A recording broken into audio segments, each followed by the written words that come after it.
حضور انور ایض و طالب نسل عزیز حضور صلی اللہ علیہ وسلم کے اعلیٰ اخلاق کا ذکر کرتے ہوئے فرماتے ہیں کہ ہم اس رنگ میں بھی آپ کے اخلاق کا مظاہرہ دیکھتے ہیں، برداشت اور صبر کا کیا معیار ہے، اور کس طرح آپ نصیحت فرماتے تھے۔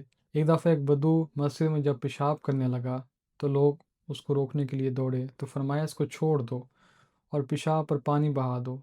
پھر فرمایا کہ تم لوگوں کی آسانی کے لیے پیدا کیے گئے ہو، نہ کہ تنگی کے لیے۔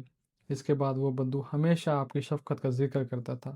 فرمایا آج کل تو لگتا ہے کہ مسلمان حکومتیں بھی، علماء بھی، گروہ بھی دنیا میں تنگی پیدا کرنے کے لیے سب سے بڑے ہوئے ہیں۔